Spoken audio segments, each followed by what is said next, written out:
bahwa bagaikan memotong atau membelah air adalah sebuah pepatah yang ingin mengatakan adanya sebuah tahapan kehidupan yang menjumpakan kita pada sesuatu yang membuat kita merasa itu semua sia-sia.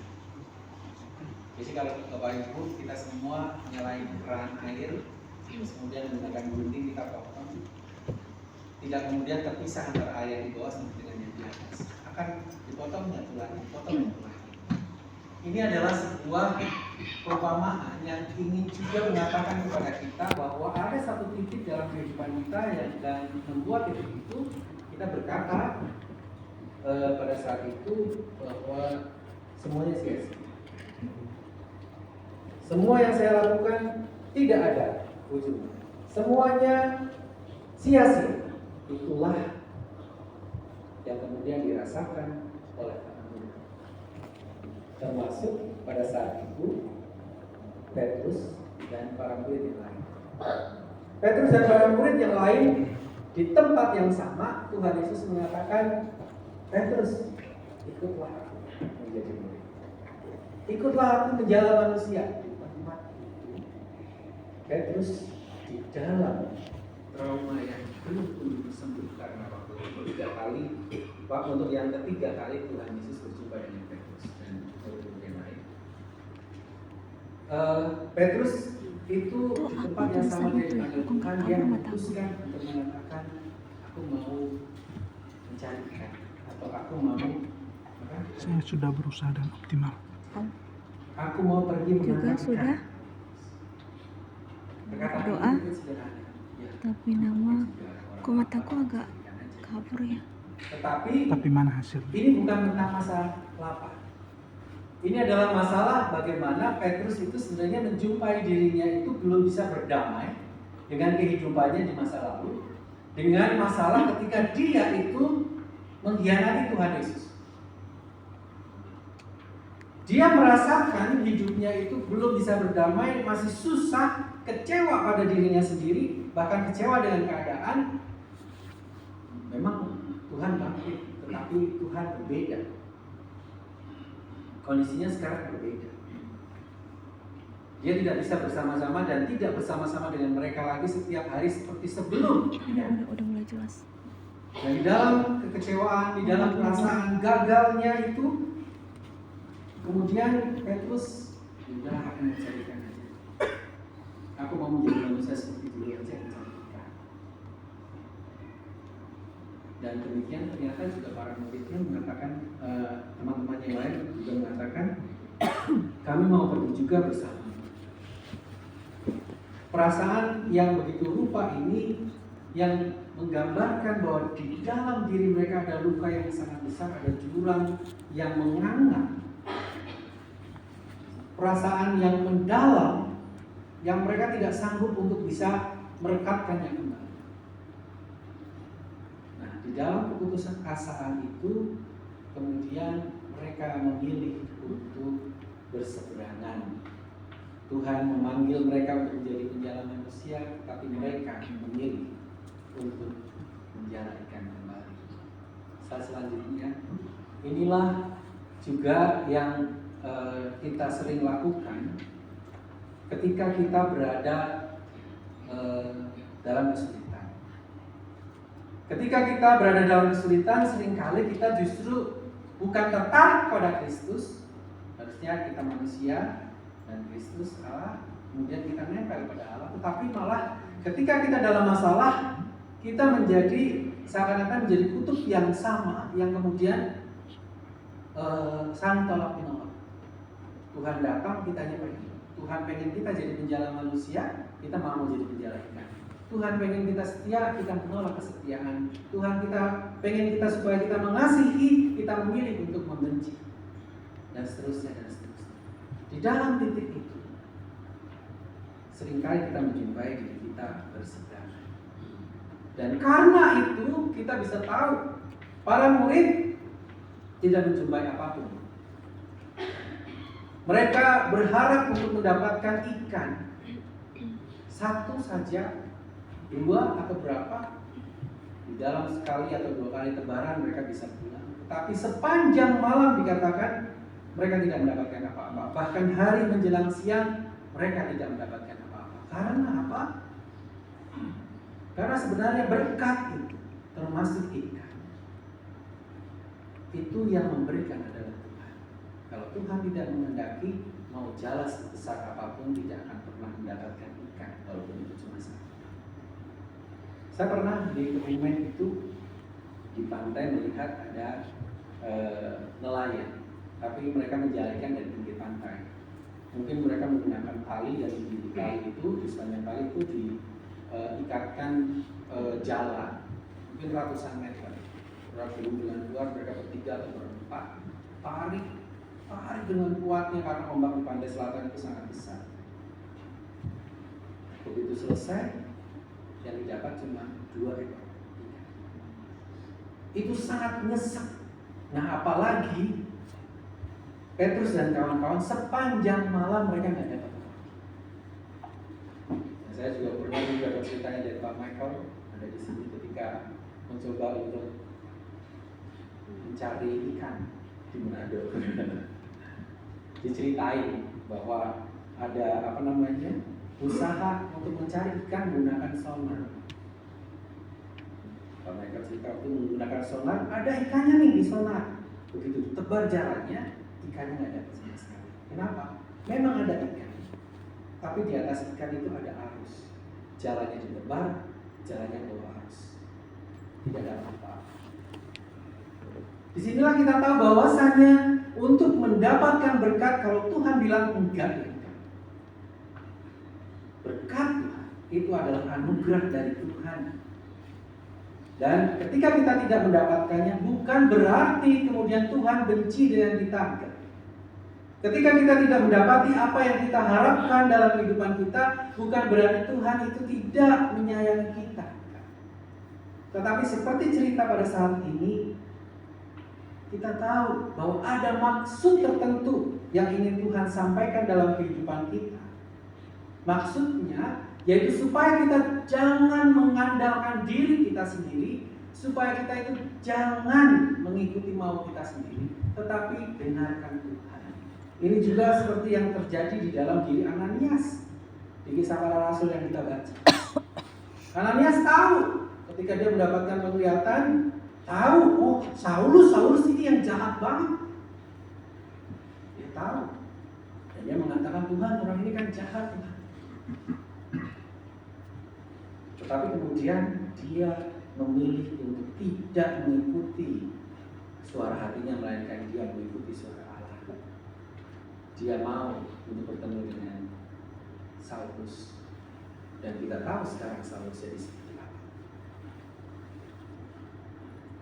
Dan balik lagi ke cerita Petrus dan kawan-kawan. Di tengah kelelahan, di tengah kecapean, di tengah kekecewaan mereka, ada suara dari jauh mengatakan, "Hai anak-anak, kalian punya ikan atau tidak?" Kemudian mereka berkata, "Sepanjang malam kami ada menjala ikan, tapi kami tidak dapat apa-apa."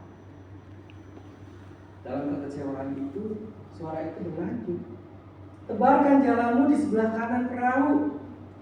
Kalau saya jadi Petrus dan kawan-kawan, gak mau,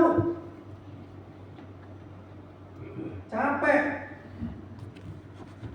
Saya sudah capek untuk berusaha. Sepanjang malam, tiba-tiba siapa dia pegang GPS saja enggak, pegang sonar enggak. Siapa orang itu saya tidak tahu, tiba-tiba nyuruh seperti itu. Tapi ternyata bedanya saya dengan para murid. Kendati mereka di dalam kekelaman, mereka tetap memiliki pengharapan. Ya udahlah, meskipun capek, baring. Yakobus baring. Terus Petrus baring. Terus kemudian yang dikasih itu baring. Ternyata mereka tidak mampu untuk membawa jalan itu sendiri. Berkat Tuhan dilimpahkan betul. Coba kalau mereka dikatakan nggak mau, ya udah sampai darat pun mereka tidak akan mendapatkan apa-apa. Begitulah kita diajak selanjutnya. Di dalam kelelahan kita Kita diajak untuk tetap taat dan memiliki pengharapan. Apa yang membuat kita lelah? Apa yang membuat kita itu tidak bisa berdamai dengan diri kita sendiri, dengan orang lain? Ingat, suara Tuhan terus berkata, tebarkanlah jalanmu di sebelah kanan. Dengarkan suara itu sebagai pengingat, tetap berusaha, tetap percayakan dirimu kepada Tuhan. Ketika kita mengalami kehidupan yang sulit, jangan tinggalkan Tuhan, tetapi tetap buka telinga kita. Siapa tahu melalui orang-orang di sekitar kita Tuhan memberikan. Dan akhirnya begitu mereka mengangkat ikan atau jalan mereka tahu. Murid yang dikasih itu kemudian ngomong ke Petrus, itu Tuhan Yesus. Mungkin setelah kita berusaha, mungkin ada orang-orang yang di sekitar kita mengatakan tetap sabar ya, sabar, sedikit lagi sabar. Kita tetap melakukan itu, terus kemudian kita mendapati sesuatu. Di situ kita sadar bahwa itu adalah Tuhan Yesus.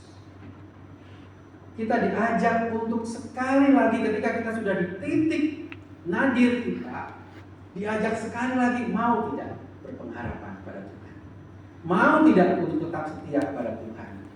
Karena jangan-jangan sekali kita terbalik ada ikan, sekali kita mau bersabar ada sesuatu yang berbeda, sekali kita mau semangat lagi ada sesuatu yang berbeda, sekali kita mau taat kepada Tuhan ada sesuatu yang akan Tuhan pakai untuk mengubah kehidupan kita.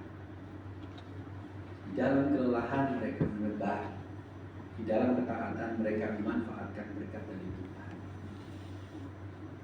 Jadi setelah mereka menebar, mereka dapat ikan begitu banyak. Mereka tidak beruforia, mereka tidak suka-suka orang, terus kemudian tidak menyadari bahwa itu adalah Tuhan. Atau sadar, tetapi mereka terlalu sibuk.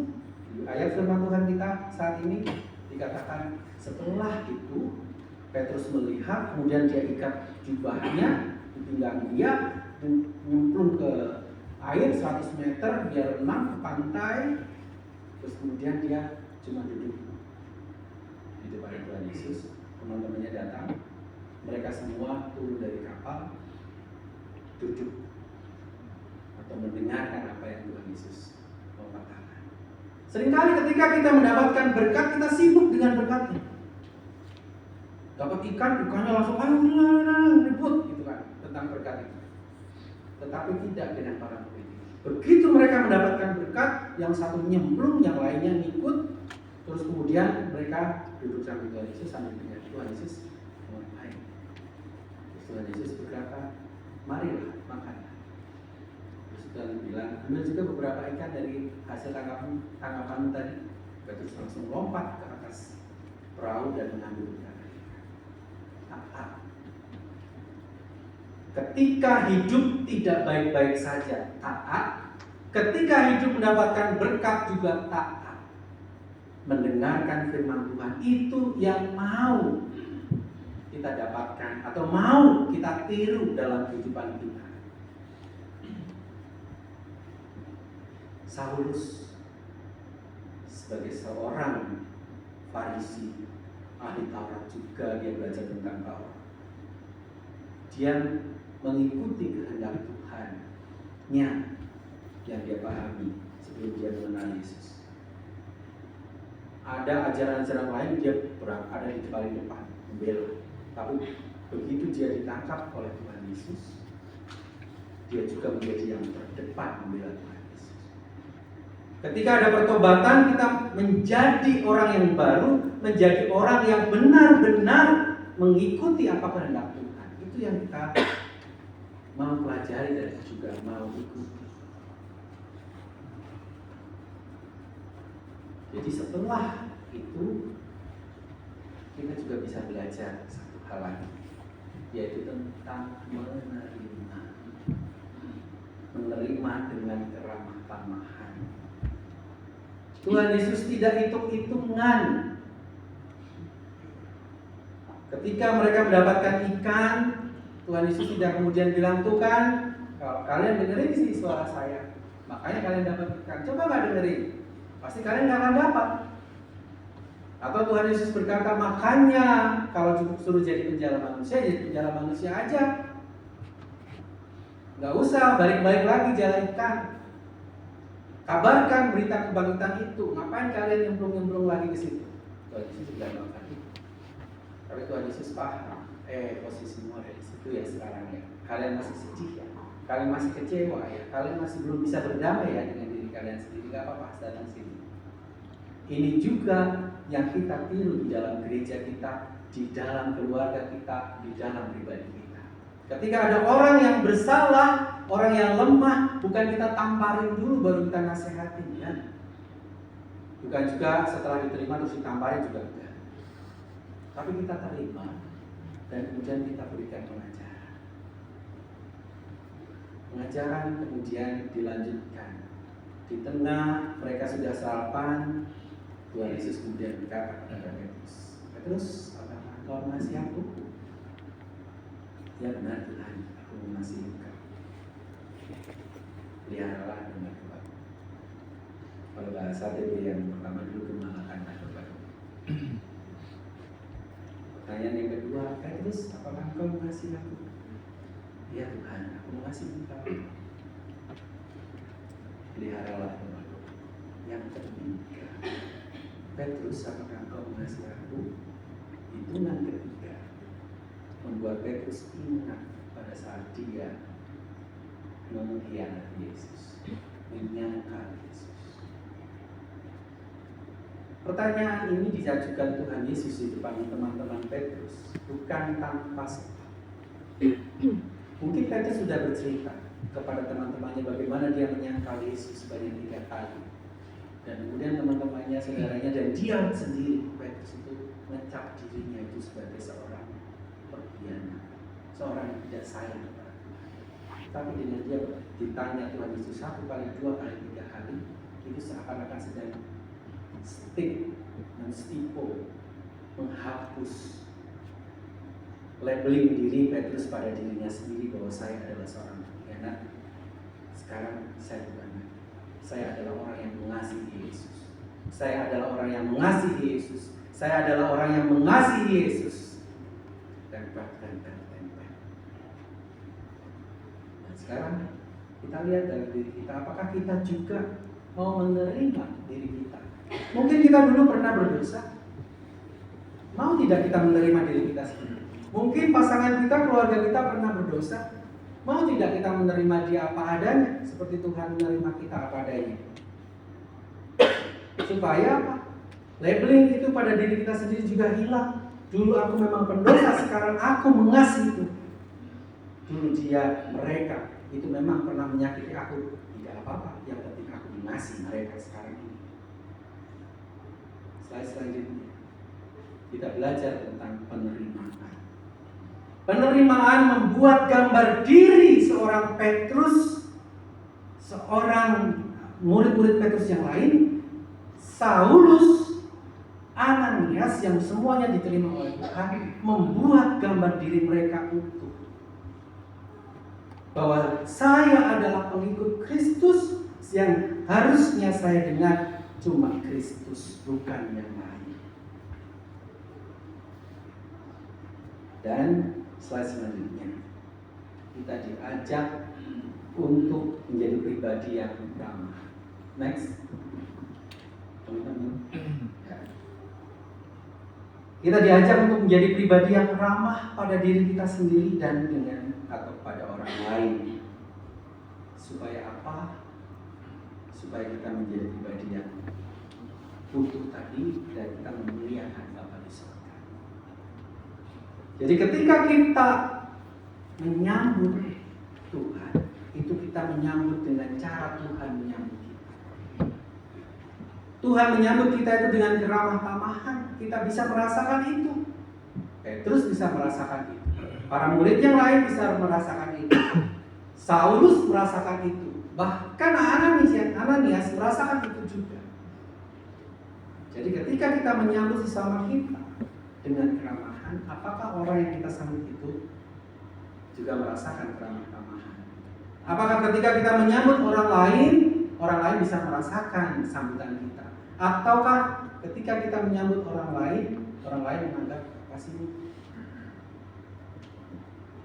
Jadi ketika kita hadir, apakah kita benar-benar menghadirkan Kristus? Perkataan kita apa menjadi perkataan Kristus? Yang menguatkan, yang meneguhkan, atau yang melukai dan melumpuhkan?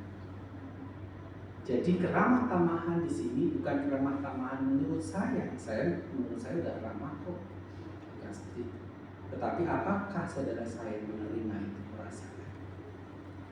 Seperti Kristus ramah pada kita dan kita bisa merasakannya. Kristus ramah pada murid-murid dan mereka merasakan itu. Bagaimana kita? Apakah kita mau juga ramah dan dirasakan keramah tamahan kita oleh orang lain? Kalau sudah melakukan itu, berarti kita sudah mengalami perjumpaan dengan Kristus. Dalam perjumpaan itu berarti kita sudah dipulihkan. Dengan kita dipulihkan, maka kita siap untuk menjadi pribadi yang memulihkan. Kiranya Tuhan menolong kita untuk menjadi manusia yang baru. Semoga minggu demi minggu ibadah kita tidak mengoyor begitu saja, tapi setiap minggu kita semakin dekat dengan Kristus. Setiap minggu hati kita semakin lembut, hati kita semakin mengasihi Kristus, mengasihi juga sesama. Tuhan memberkati. Kita masuk di dalam satu.